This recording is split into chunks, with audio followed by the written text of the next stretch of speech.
یہاں میں ذرا ایک بات بیان کرنا چاہتا ہوں، چونکہ آج کل سوشل میڈیا کا زمانہ ہے۔ یہ جو معراج کا سفر ہے یہ رسول اللہ صلی اللہ علیہ وسلم کی عظمتوں کا سفر ہے، رفعتوں کا سفر ہے، بلندیوں کا سفر ہے، اعلیٰ اور اولا مقام کا سفر ہے۔ یہاں میں حضور کی ایک اور فضیلت، ایک اور مقام اور ایک اور رتبہ بیان کرنا چاہوں گا۔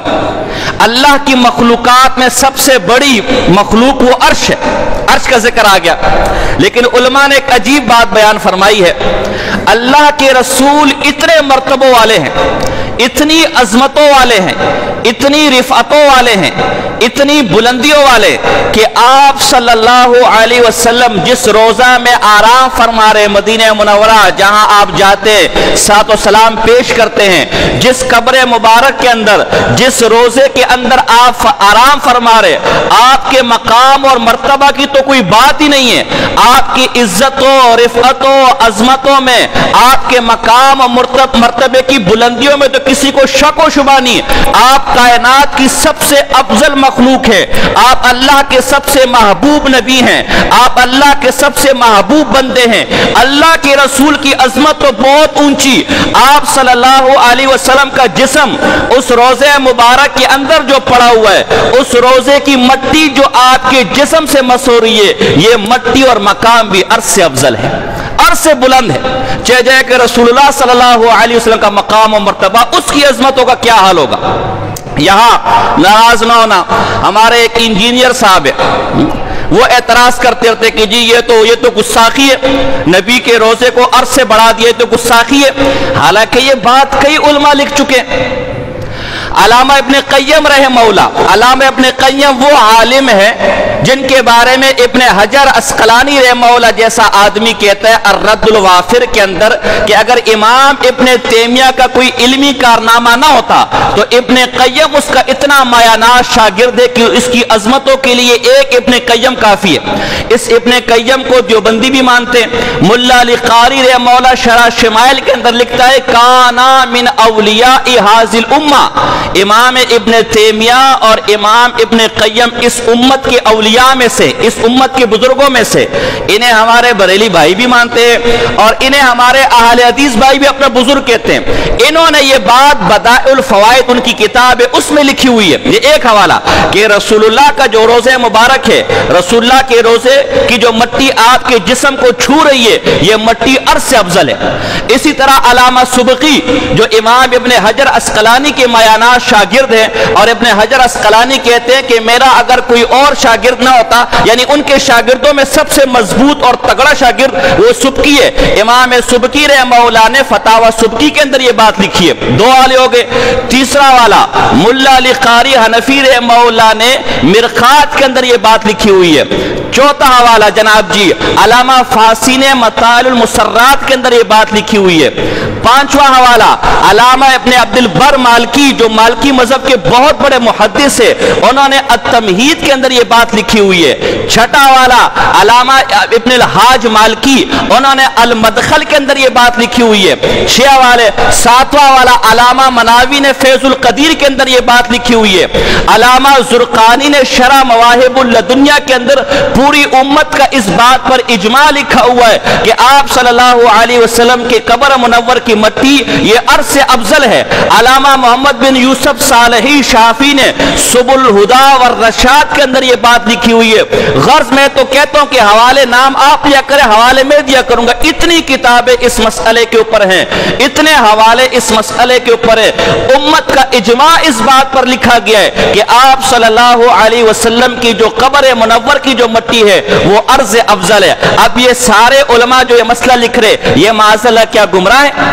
ہمارے انجینئر صاحب کہتے ہیں میں نہ وہابی نہ میں بابی میں کتابی، تو کتاب کے حوالے تو ہم پیش کر رہے۔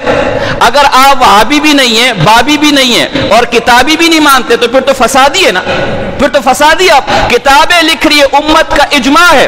میں یعنی آپ کو 20 سے اوپر حوالے دے سکتا ہوں علامہ حلبی نے سیرت حلبیہ کے اندر یہ بات لکھی ہے، 20 سے اوپر حوالے آپ کو دے سکتا ہوں کہ علماء نے امت کا اجماع لکھا ہے کہ نبی اکرم صلی اللہ علیہ وسلم کی جو قبر منور کی مٹی ہے وہ عرش سے افضل ہے، اور اس کے مقابلے میں چیلنج اور دعوے سے کہتا ہوں کسی ایک مستند عالم کا حوالہ پیش نہیں کیا جا سکتا جس نے اس بات کو گستاخی لکھی۔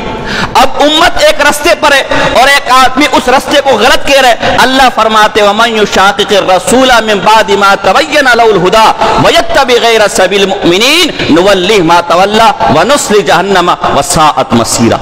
اللہ کے رسول کے رستے کو چھوڑ کر اور اس رستے کو چھوڑ کر جس پر امت ہو کسی دوسرے رستے پر کوئی جائے گا، جہنم اس کا ٹھکانہ ہے اور وہ برا ٹھکانہ ہے۔ امت کا اجماع اس بات پر ہے کہ نہ صرف آپ صلی اللہ علیہ وسلم سب سے افضل ہے، بلکہ آپ کا جو روزے کی مٹی ہے جو آپ کے جسم کو مس کر رہی ہے وہ عرش سے افضل ہے۔ تو اب یہ بھی ایک میں کہنا چاہتا ہوں، اللہ کے بندو، دین کس سے لو؟ غور کرو، دین علماء سے لو۔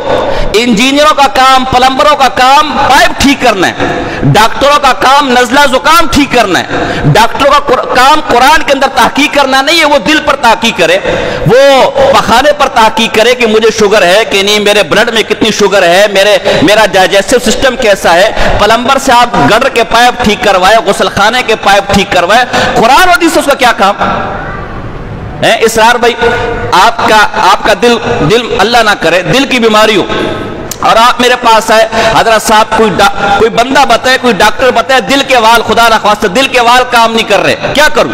اور میں کو حضرت صاحب میرے پاس ایک بہترین پلمبر ہے، ابھی میں نے اپنے باتھ روم کا اس سے کام کروایا، زبردست قسم کے پائپ لگائے اور نیچے والی موٹر بھی زبردست قسم کی ٹھیک کر کے دیے، 4تھی منزل تک پانی کھینچتی ہے۔ آپ تو 5 فٹ کے آدمی ہیں، آپ کا تو بہترین قسم کے دل کے وال وغیرہ سارے پائپ ٹھیک کر دے گا، تو علاج کروائے گا کوئی؟ اوکے کہ پاگل ہے مولوی صاحب؟ دل کی بیماری کے لیے انجینئر کے پاس نہیں جائیں گے، ڈاکٹر کے پاس جائیں گے، اس کا ماہر ہے، لیکن دین کے لیے پلمبروں کے پاس جائیں گے، دین کے لیے انجینئروں کے پاس جائیں گے، دین کے لیے پروفیسروں کے پاس جائیں گے، دین کے لیے ڈاکٹروں کے پاس جائیں گے، اور دین کے لیے ان کے پاس جو جس کے ماہر ہیں، اور وہ ماہر علماء اور مفتیان کرام ہیں۔ اللہ اکبر۔ علامہ ابن عبد البر مالکی رحمہ اللہ نے جامع بیان العلم و فضلی میں اس پر پورا باب قائم کیا ہے کہ قیامت کی نشانیوں میں سے ایک نشانی یہ ہے کہ لوگ اکابر اور اسلاف کو، پچھلے بزرگوں کو چھوڑ کر لونڈوں سے دین حاصل کریں گے۔ یہ کراچی کی اصطلاح استعمال کر رہا ہوں، نوجوان لڑکے، چھوکرے جسے ہم کہتے ہیں، جو آ کے ٹی وی پر بیٹھ گئے، کیمرے کے سامنے بیٹھ گئے اور جی میں محقق ہوں، جی میں ریسرچر ہوں، میں بڑی ریسرچ اور بڑی تحقیق کر رہا ہوں۔ تو اس لیے دین آپ علماء سے سیکھیں، جیسے ہر فن ہے، پکانے کا فن پکوان والے سے سیکھیں گے، درزی کا فن درزی سے سیکھیں گے، انجینئر کا فن انجینئر سے سیکھیں گے، ڈاکٹری کا فن ڈاکٹر سے سیکھیں گے۔ یہ دین بہت بڑا ہے، اس کے علوم لا تعد ولا تحصى ہے، تو یہ اس کے ماہرین سے سیکھیں۔ یا ہمارا پروفیسر صاحب ریٹائر ہوتا ہے، کوئی اور کام اس کو سمجھ نہیں آتا تو قرآن کی تفسیر لکھنے کے لیے بیٹھ جاتے، بھائی کوئی اور کام کر میرے بھائی، تجھے قرآن سے کیا لینا دینا؟ پوری زندگی کبھی قرآن کھول کے نہیں دیکھا ہوگا، ریٹائر ہونے کے بعد وہ قرآن کی تفسیر پڑھنے کا اور پڑھانے کا شوق چڑھ جاتا ہے۔ بہرحال یہ ایک مسئلہ آ گیا، عرش